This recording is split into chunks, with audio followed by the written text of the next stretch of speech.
Adam Rourke stood in the kitchen, methodically checking his briefcase for the third time.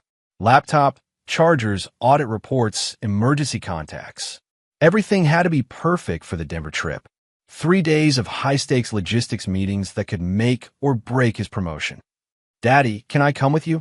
Dennis appeared in the doorway, clutching his worn stuffed elephant. At 6 years old, he still looked smaller than most kids his age, with Adam's dark hair, but none of his father's emotional walls. "Not this time, buddy." Adam knelt down to Dennis's eye level. "You get to stay here with Mommy and Grandma Lenore." Dennis's face crumpled. "But I don't want to." "Grandma Lenore says I'm too loud." "She doesn't mean it." The lie tasted bitter in Adam's mouth. Lenore Vaughn had made her feelings about Dennis crystal clear since the day he was born. Too needy, too sensitive, too different. Adam, he needs to stop this whining. Brielle swept into the kitchen, phone pressed to her ear. She covered the mouthpiece. "I'm trying to schedule a client meeting." Adam studied his wife. Brielle had been beautiful when they married 7 years ago. Still was technically. Perfect blonde hair, expensive clothes, the kind of smile that opened doors in her real estate career. But motherhood had changed something in her eyes. Made them cold. "He's just nervous about me leaving," Adam said. "He's too old for all this whining." Lenore's voice cut through the room like a blade. Brielle's mother appeared from the living room, her silver hair pulled back in a tight bun that matched her pinched expression.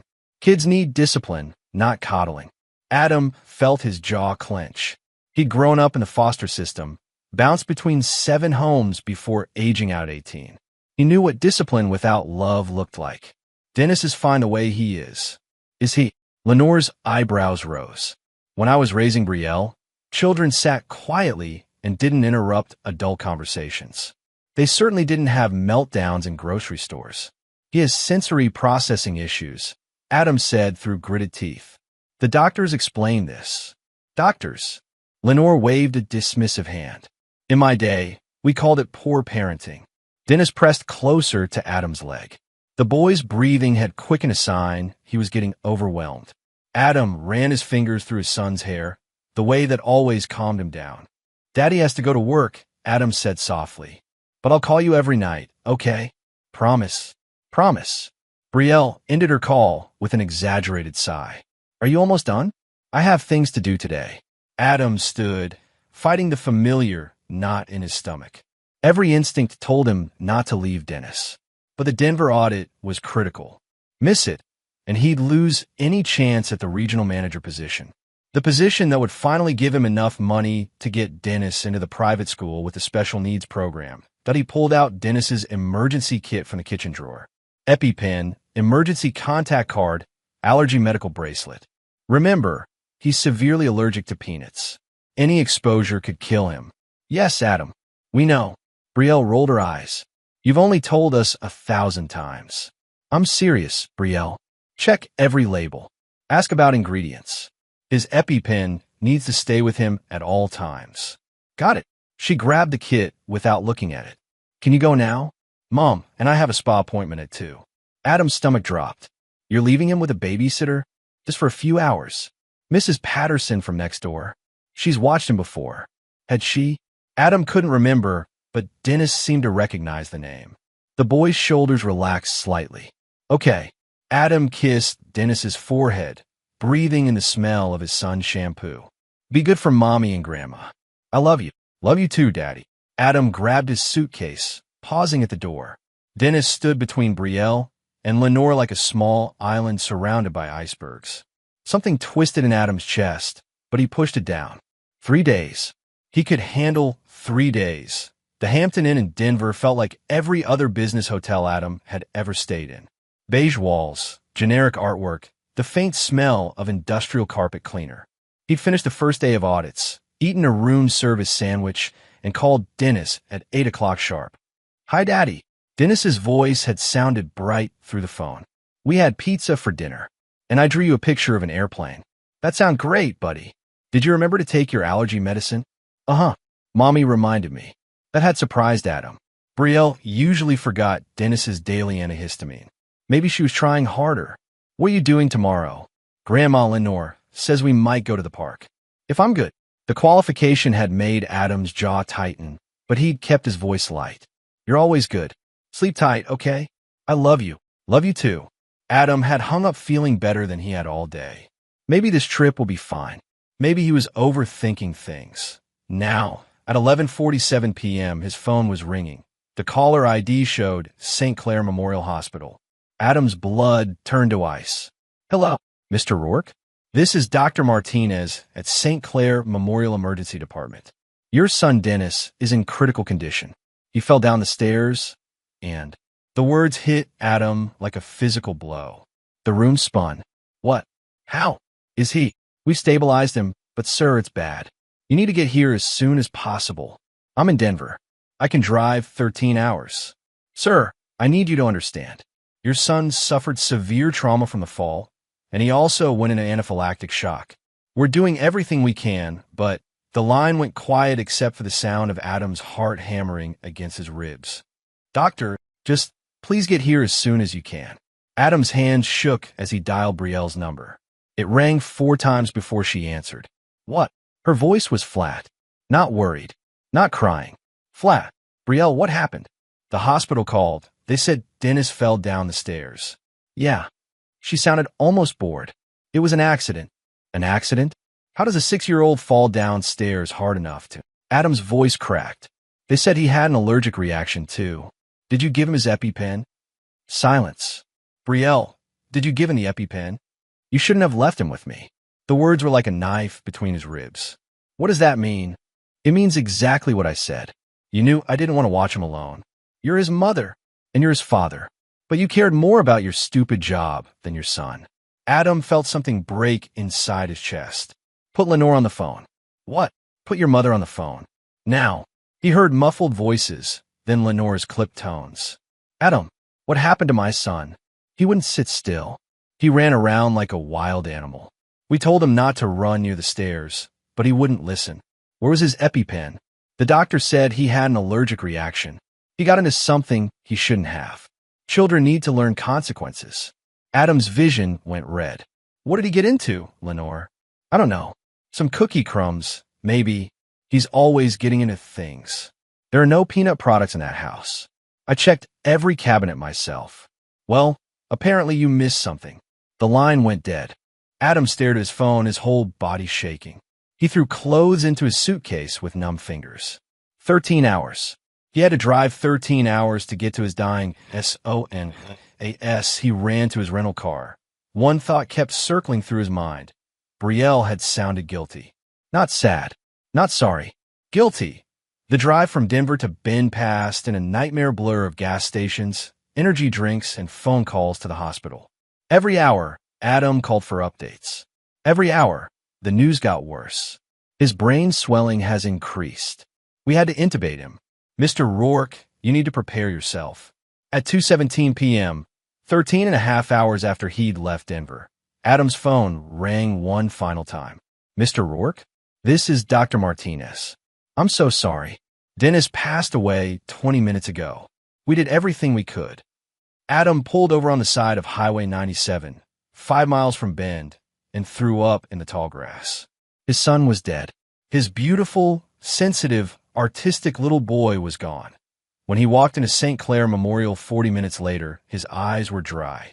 The tears would come later, maybe. Right now, he felt nothing but cold, calculating fury. Doctor Martinez was a tired-looking woman in her 50s with kind eyes and graying hair. She led Adam to a family conference room that smelled like disinfectant and artificial air freshener.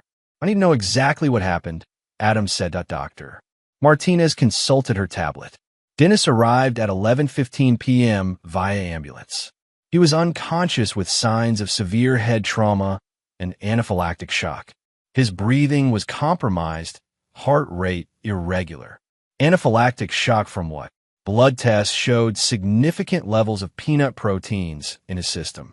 He also had hives on his arms and face consistent with allergic exposure. Adam's hands clenched into fists. His EpiPen. Was it used? Dr. Martinez shook her head. No. The paramedics said they found it in his backpack and used. If it had been administered immediately after exposure, he might have survived the allergic reaction. But combined with the fall trauma, how did he fall? According to the adults present, he was running and tripped at the top of the stairs. Fell approximately 12 steps to the bottom. Adam closed his eyes. Dennis never ran in the house. The boy was too cautious, too aware of his own clumsiness. Who was there when it happened? His mother and grandmother. They're the ones who called 911. I want to see him. Dennis looked smaller than ever on the hospital bed. His dark hair was matted with dried blood. His face was peaceful, like he was sleeping. Adam touched his son's cold hand and felt the last piece of his heart shatter. "I'm sorry, buddy," he whispered. "Daddy should have been here." When Adam finally left the hospital, his phone had 17 missed calls from Brielle. He didn't call her back. Instead, he drove to the house he'd shared with his wife and son for 4 years. The Brielle's car was in the driveway. So was Lenore's silver Mercedes. Adam let himself in through the front door and stopped at the bottom of the staircase. The baby gate was gone. Adam had installed that gate when Dennis was 2 years old, back when he'd first started climbing. It was a permanent fixture, bolted into the wall studs. Dennis had learned to open and close it carefully. He never climbed over it, never left it open. Now there was nothing but empty holes in the drywall where the bolts had been. "Adam." Brielle appeared at the top of the stairs. She'd been crying. Her makeup was smudged, her hair messy. But her eyes were calculating, not grief-stricken. "Where's the baby gate?" "What?" "The safety gate. It was here when I left." "Where is it?" Brielle's mouth opened and closed like a fish. We took it down. Dennis was too old for it." "When?" "I don't remember. Yesterday, maybe."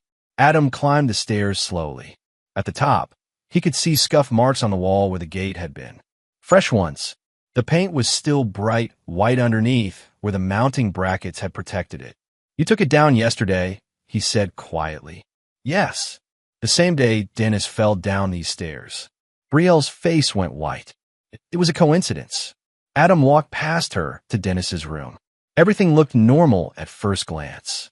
Bed neatly made, toys organized on shelves, art supplies arranged on the small desk. But when Adam opened the closet, he found Dennis's backpack. The EpiPen was still inside, right where Adam had put it 3 days ago. The emergency card was there too, along with a pack of Dennis's safe crackers and a juice box. Why had Dennis been carrying his backpack? He only used it for school or overnight trips. "Brielle." Adam's voice was deadly calm. "Why did Dennis have his backpack?" No answer. Adam turned around. Brielle stood in the doorway, her arms wrapped around herself. "We were going to take him somewhere," she said finally. "Where?" "Just out.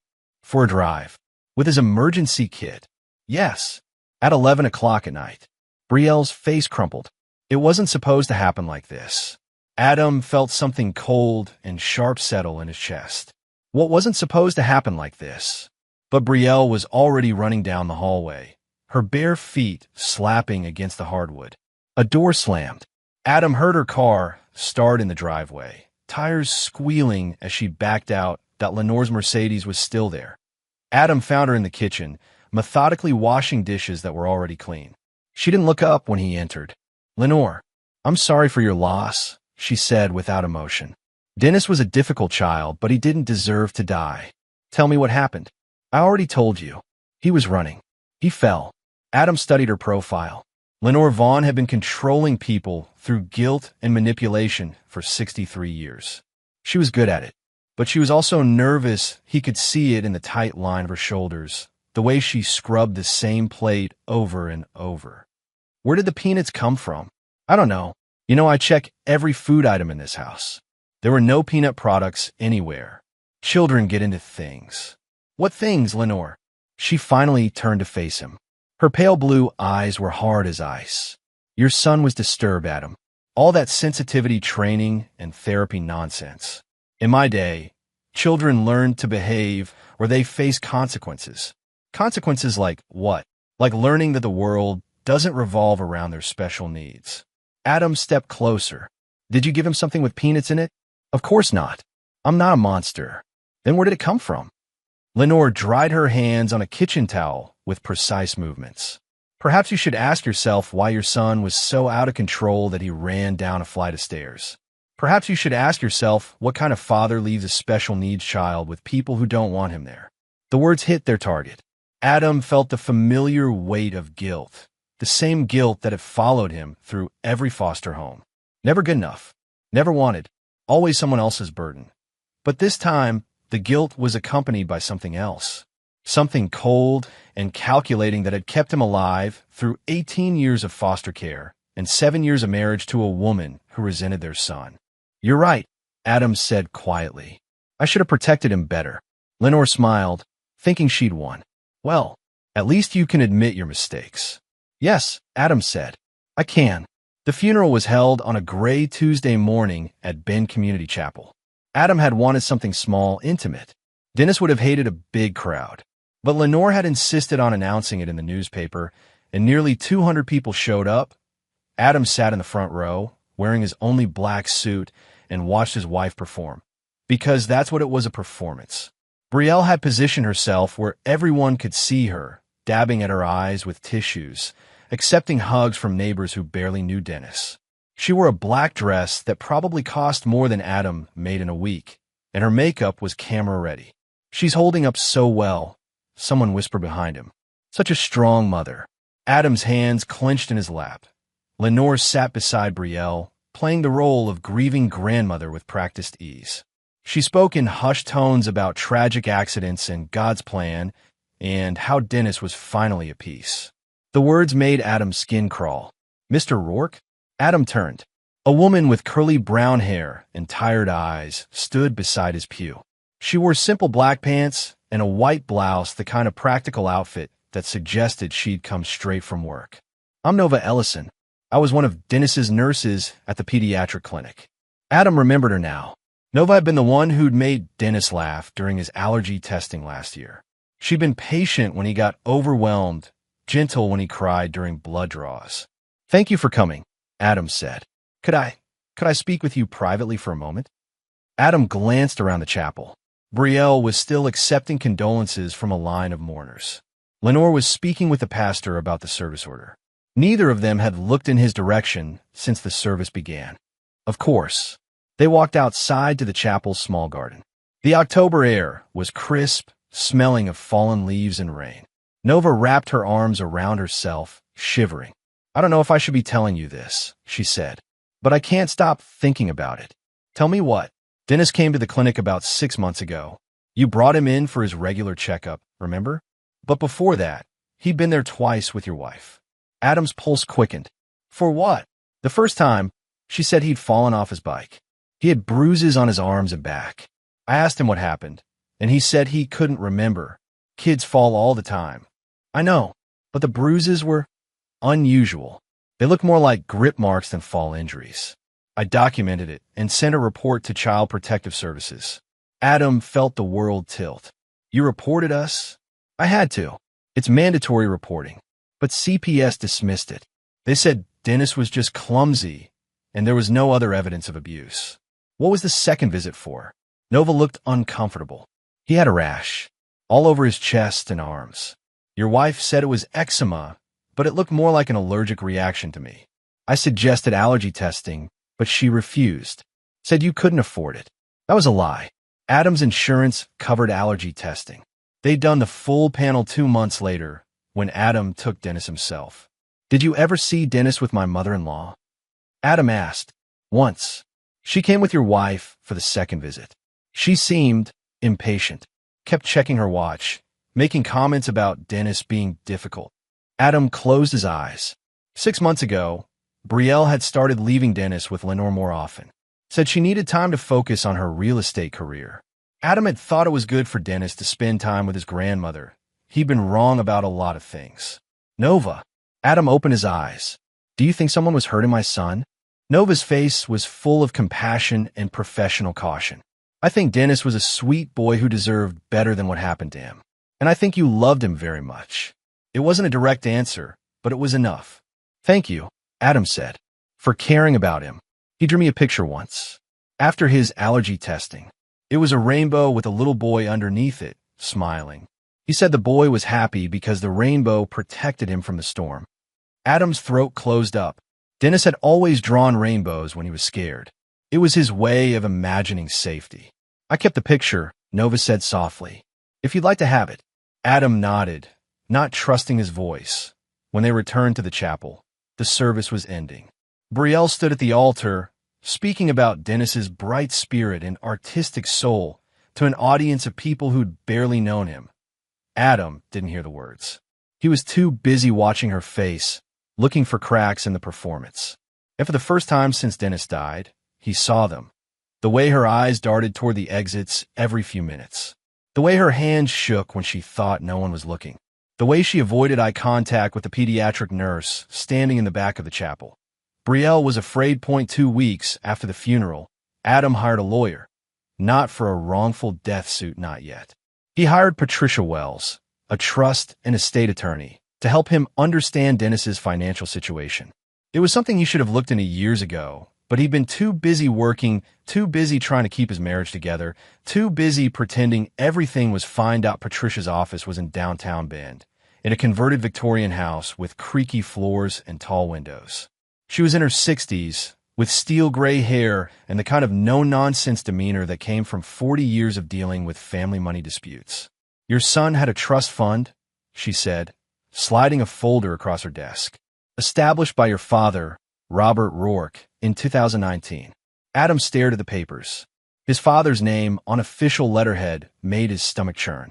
Robert Rourke had walked out when Adam was 3 years old. No letters, no visits, no child support. Adam had spent his entire childhood wondering what he'd done wrong. I never knew my father set up a trust. It's not uncommon for estranged parents to try to make amends through estate planning. Easier than facing their children directly.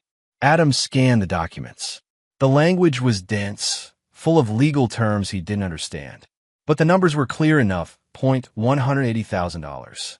Dennis was the sole beneficiary, Patricia explained. The funds were set to be released when he turned 18. But there's a clause here that concerns me. She pointed to a paragraph near the bottom of the second page. If the beneficiary dies before reaching majority age, the funds transfer to his legal guardian. Adam read the words twice before they sank in. His legal guardian. Yes. And according to this recent petition, Patricia pulled out another document. Your wife filed for sole guardianship 3 days before Dennis died. The room went silent except for the tick of an antique clock on Patricia's desk. Adam stared at the dates on the guardianship petition. Filed on Thursday. Dennis died on Sunday. Why would she need sole guardianship? Adam asked. We were both his parents. Joint custody is automatic for married parents. Sole guardianship requires a court petition and specific justification.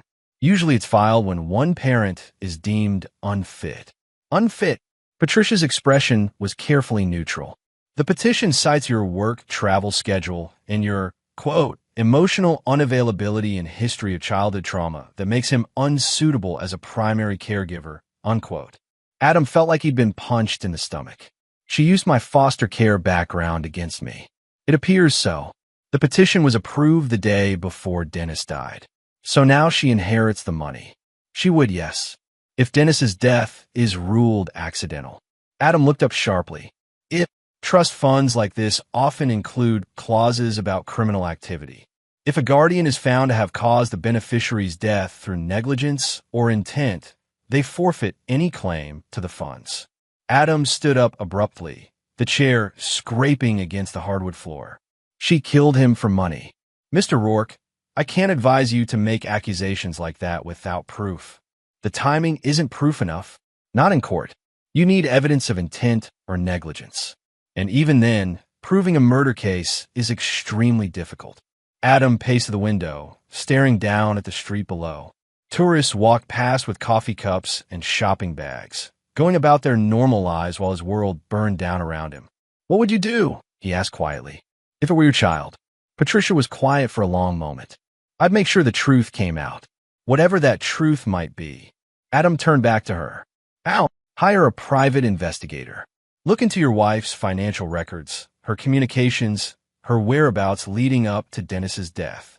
If there's evidence of planning or premeditation, you'll find it there. And if I find evidence, then you take it to the police. And you let the justice system do its job. Adam nodded. But even as he shook Patricia's hand and left her office, he knew the justice system wouldn't be enough. Not for what they'd done to Dennis. Some things required a more personal touch. Adam spent 2 days learning how to be a detective. He watched YouTube videos about tracking cell phones, bought a GPS device from an electronics store, and figured out how to access the shared cloud account that Brielle had forgotten to remove him from. Her location history told an interesting story. For the past 6 months, Brielle had been visiting a bar called the Rusty Anchor 3 to 4 times a week. Always at night. Always for several hours.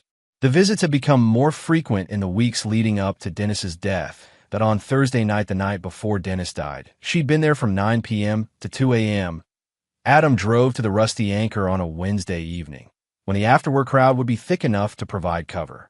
The bar was a dive, the kind of place with peanut shells on the floor and neon beer signs in the windows.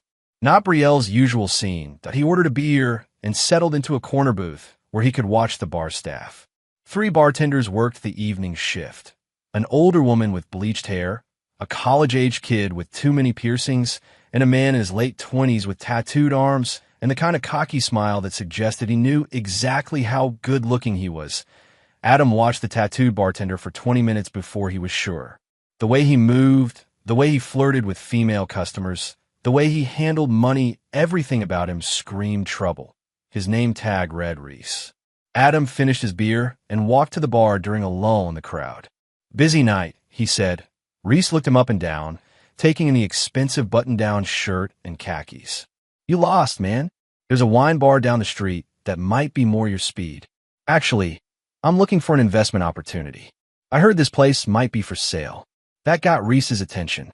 "Yeah? Who told you that?" "Friend or friend. Said the owner was looking to retire."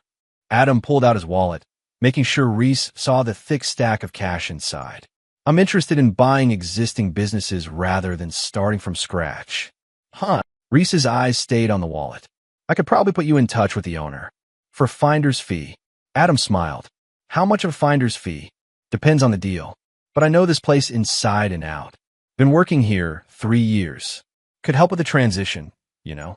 That's valuable. What's your name?" "Reese Brantley." He extended a tattooed hand. "And you are?" "Adam." He used his middle name. "Adam Clark." They shook hands. Reese's grip was firm, confident. The grip of a man who'd never been told no. "You free to talk sometime this week?" Adam asked. "I'd like to hear your thoughts on the business potential here." "Sure, man. I get off at 2 on Friday. We could grab coffee somewhere." "Perfect. How about that place on Galveston, next to the bank?" "Sounds good." Adam left his fake business card. He'd printed them at a FedEx office that afternoon and walked out of the bar with his heart pounding. It was risky, but he needed to know more about Reese Brantley. And based on the way Reese had looked at that cash, he had a feeling the bartender would be very eager to meet. Friday afternoon, Adam sat in the coffee shop 20 minutes early, watching the door. Reese showed up exactly on time, wearing jeans and a black t-shirt that showed off his muscular build. "Adam, right?" Reese slid into the opposite chair. "Good to see you again. Thanks for meeting me. Can I buy you a drink?" "Coffee's fine." Adam got them both coffee and settled back into his seat. "So tell me about the Rusty Anchor. What kind of clientele do you serve?" "Locals, mostly.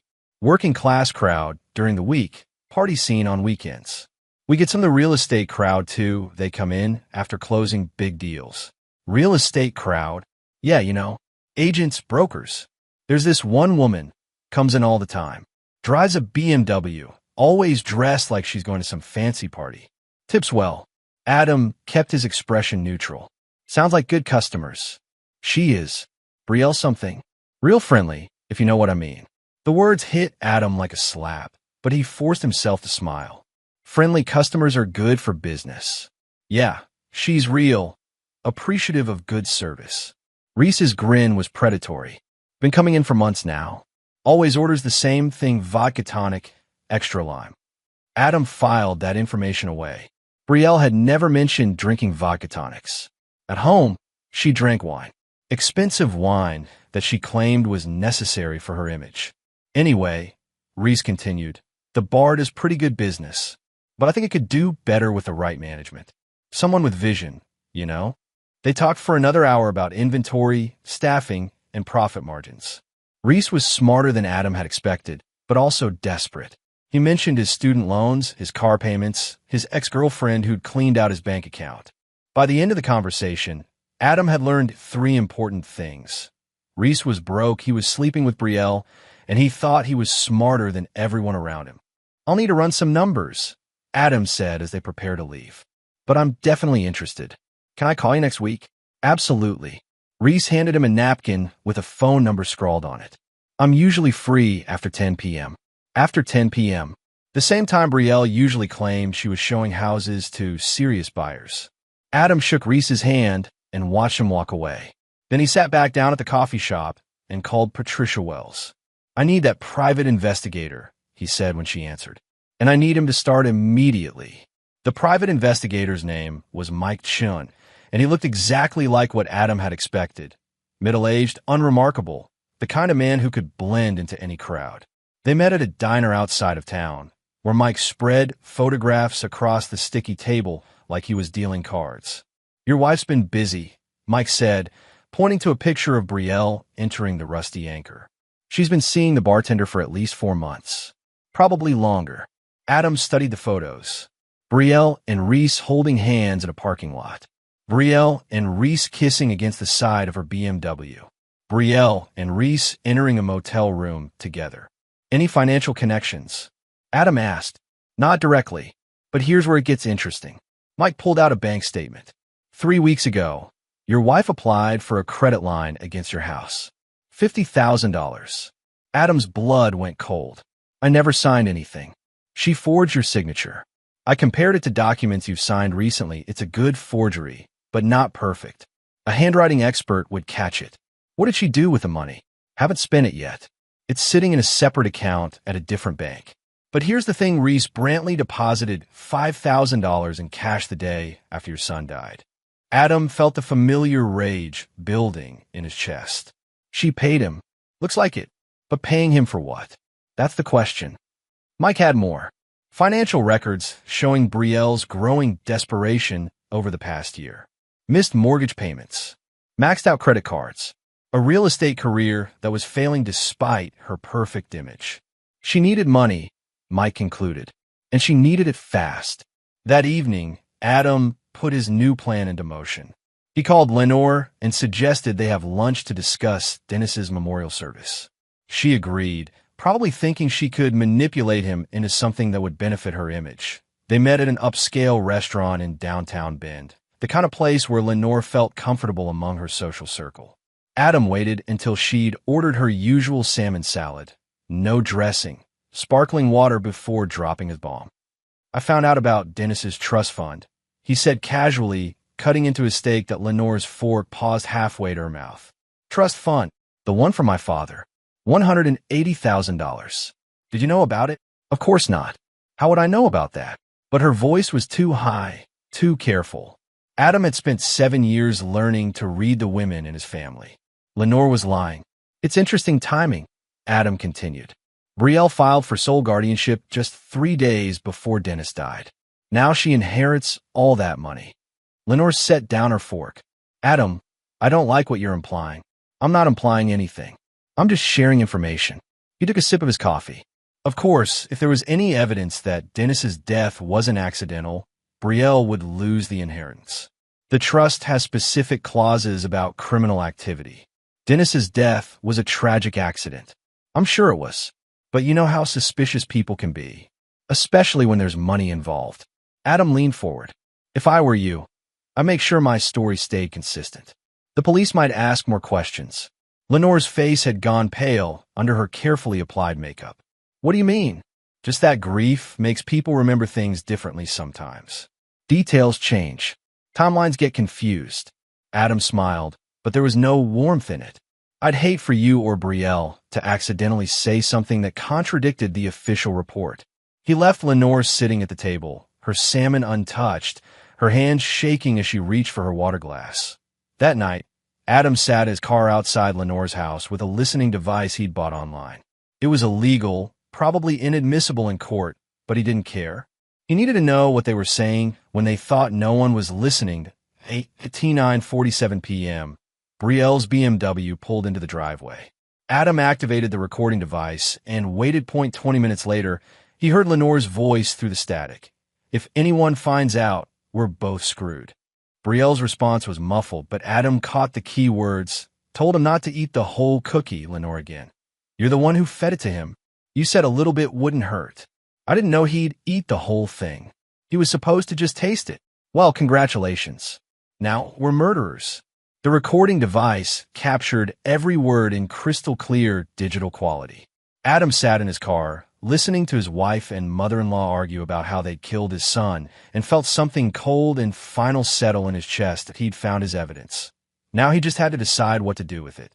Detective Shane Alcott had the kind of face that had seen everything, weathered, skeptical, with eyes that missed nothing. At 43, he'd been working homicide for 15 years, and Adam could tell within the first 5 minutes that Alcott wasn't easily fooled. They sat across from each other in a small interview room at the Bend Police Department. Adam had brought everything: the financial records, the timeline, the photos from the private investigator, and most importantly, the digital recording of Brielle and Lenore's conversation. "Play it again," Alcott said after listening to the recording twice. Adam hit play on his phone. Lenore's voice filled the room. "You're the one who fed it to him. You said a little bit wouldn't hurt." Brielle's panicked response: "I didn't know he'd eat the whole thing."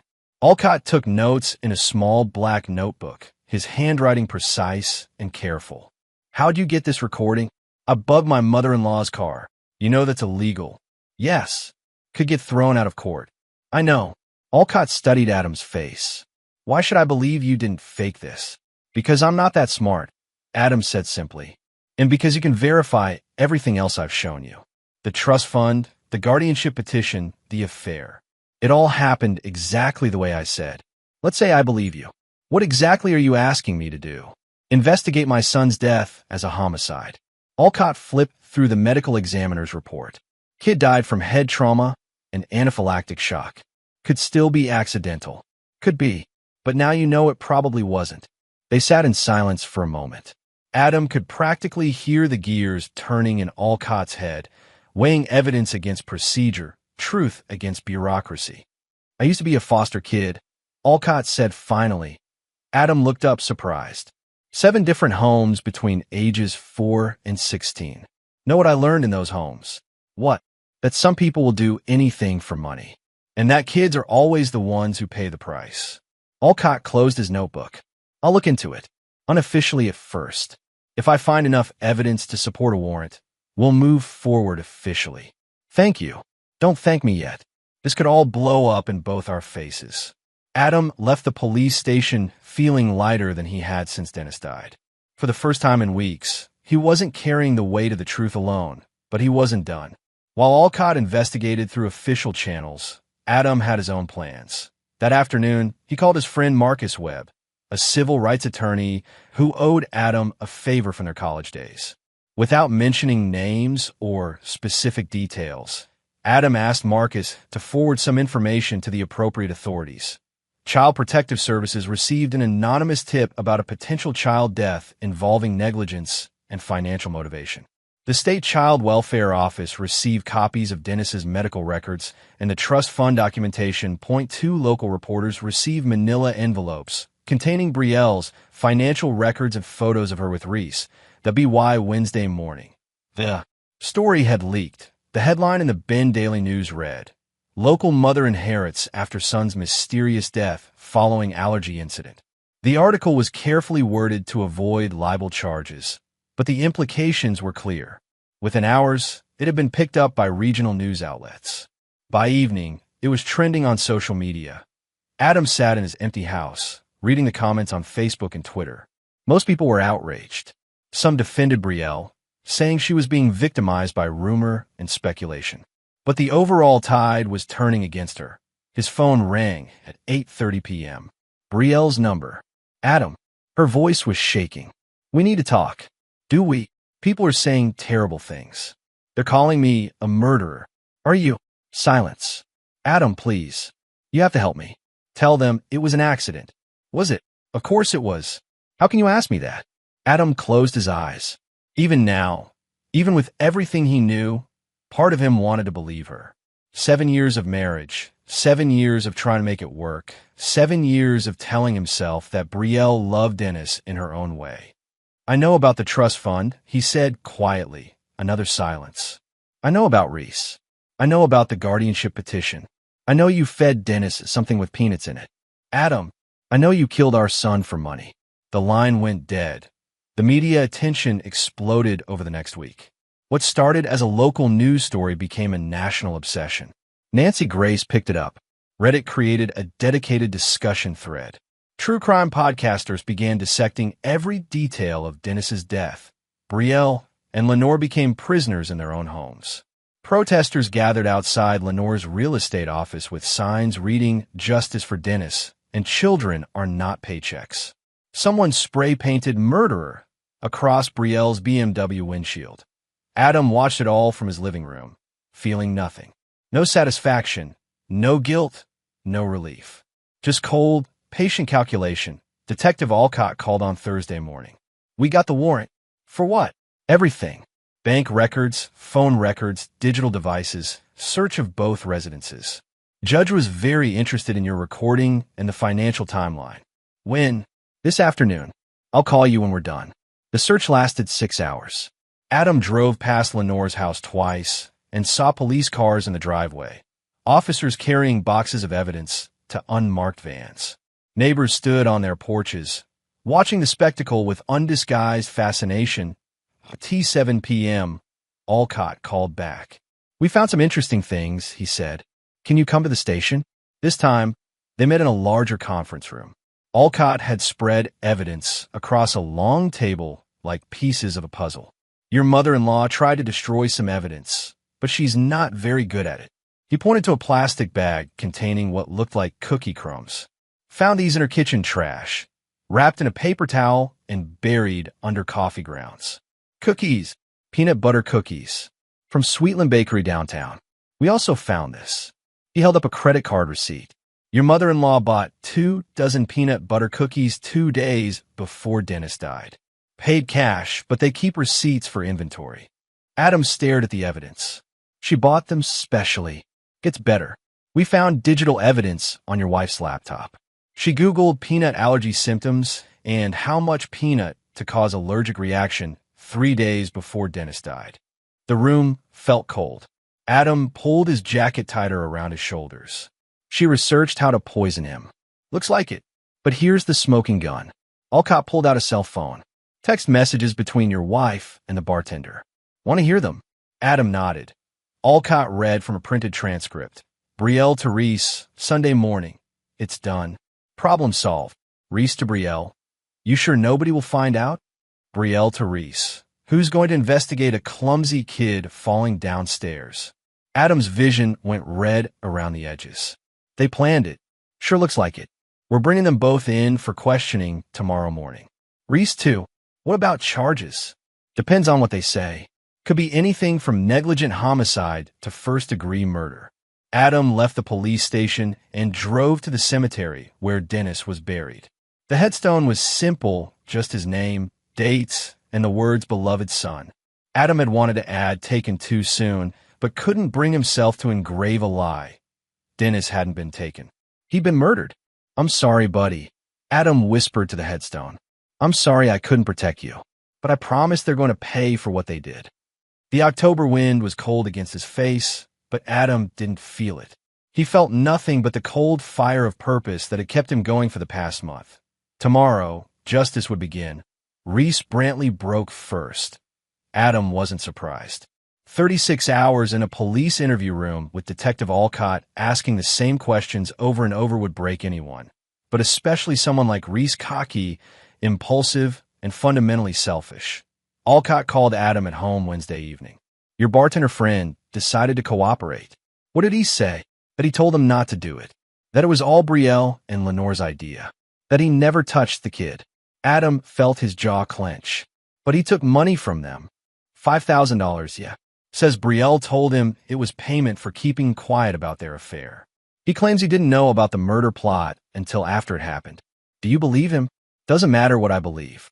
What matters is that he's willing to testify against them, and his story matches the evidence." According to Reese's statement, Brielle had been planning Dennis's death for weeks. She confided in her mother about the trust fund, about her financial desperation, about her resentment toward Dennis and Adam. Lenore had been the one to suggest the peanut allergy angle. It would look accidental, especially with Dennis's history of getting into things he shouldn't. They planned it for a weekend when Adam would be out of town. Lenore bought the cookies and crumbled them into regular chocolate chip cookies, making them look harmless. When Dennis asked for a snack Sunday evening, Brielle gave him one. She told Reese that Dennis was supposed to just taste it and get a mild reaction, Alcott said. Something that would require a hospital visit, but not be life-threatening. Then they'd claim he'd gotten into something by accident. But Dennis ate the whole cookie. Kid was 6 years old, and it tasted like chocolate chip. Of course, he ate the whole thing. The plan had gone wrong immediately. Dennis had a massive allergic reaction within minutes. Instead of using his EpiPen, Brielle had panicked. Lenore had yelled at them both. In the chaos, Dennis had tried to run to his room to get his inhaler. That's when he fell down the stairs. Alcott continued. Reese says Brielle told him the kid was wheezing so bad he couldn't see straight. Lost his balance at the top of the stairs. Where was his EpiPen? In his backpack, in his room. They'd moved it there earlier because they didn't want him to have it when the reaction started. Wanted to control how bad it got. Adam closed his eyes, picturing his son's final moments. Struggling to breathe, trying to get to his medicine, falling down 13 steps to the hardwood floor below. By the time they called 911, it was too late, Alcott said. Kid was unconscious, barely breathing. Reese says Brielle was hysterical, screaming that it wasn't supposed to happen like that. What about Lenore? Cool as ice, according to Reese. Started coaching Brielle on what to tell the paramedics before they even got there. Adam felt the familiar cold rage settling in his chest. When are you arresting them? Tomorrow morning. Both of them, same time. We don't want them coordinating their stories any more than they already have. What charges? First-degree murder for Brielle. She planned it. She executed it. She had financial motive. Conspiracy to commit murder for Lenore.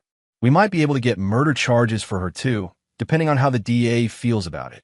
After Alcott hung up, Adam sat in his empty house and felt something he hadn't felt since Dennis died. A small, cold satisfaction. Not happiness he doubted he'd ever feel truly happy again, but satisfaction that his son's killers would finally face consequences. He poured himself 3 fingers of whiskey, the good stuff Dennis had given him for Father's Day, and raised a glass toward the kitchen wall where Dennis's latest artwork still hung. They're going to pay, buddy, he said to the drawing of a rainbow. I promise you that. The trial lasted 3 weeks and made national news. Court TV carried it live. Social media exploded with hashtags like hashtag Justice for Dennis and hashtag Trust Fund Murder. Adam attended every day, sitting in the front row directly behind the prosecutor's table, making sure Brielle and Lenore could see him. The prosecution's case was methodical and devastating. They presented the financial timeline, the internet searches, the text messages, the forensic evidence from the cookies. Dr. Martinez testified about Dennis's final hours, describing in clinical detail how anaphylactic shock had compromised his breathing before the fall finished, what the allergic reaction had started. Reese took the stand on day 12, dressed in an ill-fitting suit and looking like he wanted to disappear. Under oath, he repeated his statement about Brielle's plan, about the payments, about the panic when everything went wrong. She kept saying it wasn't supposed to happen like that, he testified, that Dennis was just supposed to get a little sick, not die. Brielle's defense attorney tried to paint Reese as an unreliable witness motivated by plea deal, but the evidence backed up his story. Phone records, financial records, even security footage from the bakery showing Lenore buying the peanut butter cookies. That Lenore's attorney took a different approach, arguing that she'd been manipulated by her daughter, that she'd never intended for Dennis to die. But the prosecution had recordings of Lenore's own words. He wouldn't sit still. He ran. We told him not to. The defense called character witnesses, neighbors who described Brielle as a loving mother and Lenore as a pillar of the community. But their testimony rang hollow against the mountain of evidence showing premeditation and financial motive. That on day 15, Adam took the stand. The courtroom was packed, every seat filled with reporters, true crime enthusiasts, and local residents who'd followed the case obsessively. Adam wore his best suit, the black one from Dennis's funeral, and answered every question in a clear, steady voice. The prosecutor asked him to describe Dennis. Adam talked about his son's artwork, his love of rainbows, his sensitivity to loud noises. He talked about the bedtime stories, the Saturday morning pancakes, the way Dennis would crawl into Adam's lap when thunderstorms scared him. Dennis was not a difficult child, Adam said, looking directly at Lenore. He was a sensitive child who needed patience and understanding. Things his grandmother was apparently incapable of providing. The defense attorney objected, but the damage was done. When the prosecutor asked Adam to read his victim impact statement, the courtroom fell silent. "You didn't just kill my son," Adam read, his voice steady and cold. "You killed the only thing I ever loved purely. You killed him for money that you'll never see, money that will never bring back what you destroyed." He looked up from the paper, meeting Brielle's eyes for the first time since Dennis's death. "I will carry the weight of his loss for the rest of my life. So will you. But I'll carry it with the knowledge that I loved him completely, while you'll carry it knowing that you murdered an innocent child for your own selfish gain." The jury deliberated for 4 hours on Lenore's charges, guilty on all counts. Brielle had taken a plea deal the week before trial, avoiding the possibility of a life sentence by pleading guilty to voluntary manslaughter and conspiracy charges. Lenore was sentenced to 15 years in state prison with no possibility of parole. At 63, she would likely die behind bars. Brielle was sentenced to 10 years in state prison with no possibility of parole. She would serve every day of those 10 years, but she would still be young enough to rebuild her life when she got out a fact that made Adam's jaw clench with barely contained rage. Yes, the bailiff led them away in handcuffs. Neither woman looked at Adam, but he watched them go, memorizing their faces, their defeat, their complete and total fall from grace that IT still didn't bring Dennis back. Nothing would ever bring Dennis back, but it was a start point 6 months after the trial ended. Adam stood in the lobby of a renovated office building in downtown Bend, looking up at the sign that read Dennis Rourke Foundation for Allergy Education and Emergency Response. The foundation had been his idea, funded partially by Dennis's trust fund and partially by donations that had poured in from around the country after the trial. People had been outraged by Dennis's story, moved by the senseless loss of a child who should have been protected by the people who claimed to love him. The foundation's mission was simple: make sure no other child died from a preventable allergic reaction due to ignorance, negligence, or malice. They provided emergency response training to schools, funded allergy testing for low-income families, and advocated for stricter laws around child endangerment. Mr. Rourke, Nova Ellison appeared at his elbow, carrying a coffee and a manila folder. "The school district coordinator is here for the meeting." Adam nodded. Nova had joined the foundation as its program director 3 months ago, bringing her medical expertise and her genuine care for children's welfare. Her 8-year-old daughter, Emma, often came to the office after school, doing homework in the corner while the adults planned ways to save other kids that IT wasn't healing. Exactly. Adam didn't think he would ever truly heal from losing Dennis, but it was purpose. It was a way to channel his rage and grief into something that might prevent another family from going through what he'd experienced. "How many schools are we working with now?" Adam asked as they walked toward the conference room. 15 in Central Oregon, 12 in the Portland metro area. And we just got approval to expand into Washington state. The work was exhausting and emotionally draining. Every day brought new stories of children at risk, parents who didn't understand the severity of allergies, schools that were unprepared for medical emergencies. But it also brought victories, kids whose lives were saved by properly trained teachers, families who learned to manage severe allergies safely, policies that protected vulnerable children. That evening, Adam locked up the foundation office and walked to his car in the parking garage. The building was quiet. Most of the other businesses closed for the day. As he reached his car, he noticed someone had left flowers on his windshield, a small bouquet of wildflowers with a note attached. "Thank you for Dennis's foundation. You saved my daughter's life. A grateful mother." Adam stood in the empty parking garage, holding the flowers and reading the note, and felt something crack inside his chest. Not healing, not yet, but maybe the possibility of healing someday. That he drove home to the small apartment he'd rented after selling the house he'd shared with Brielle.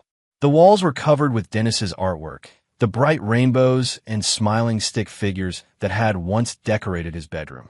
In the corner sat a small easel where Emma sometimes painted when she visited, adding her own colorful creations to Dennis's collection. Adam poured himself a glass of whiskey and sat on the couch, looking at his son's pictures. 6 months ago, he'd been consumed with revenge, driven by cold fury and the need for justice. The fury was still there, it would always be there. But it was tempered now by something else. Purpose. His phone buzzed with a text from Nova. Emma wants to know if you'll come to her school's art show next week. She painted something really cool that she wants to show you. Adam typed back, wouldn't miss it. He set down his phone and picked up the latest drawing Emma had made at the office, a rainbow stretching across a blue sky, with 2 little boys standing underneath it, both smiling. One had dark hair like Dennis. One had brown hair like Emma. In Emma's 6-year-old handwriting at the bottom, it said, "Friends in heaven and on earth." Adam studied the picture for a long time, thinking about justice and revenge, about healing and purpose, about the difference between moving on and moving forward. He would never forgive Brielle and Lenore. He would never forgive anyone who hurt children for their own selfish gain. But he could build something from the ashes of his son's death. He could make sure Dennis's life meant something more than just a tragic story. As he got ready for bed, Adam looked up at the framed photograph of Dennis that sat on his nightstand.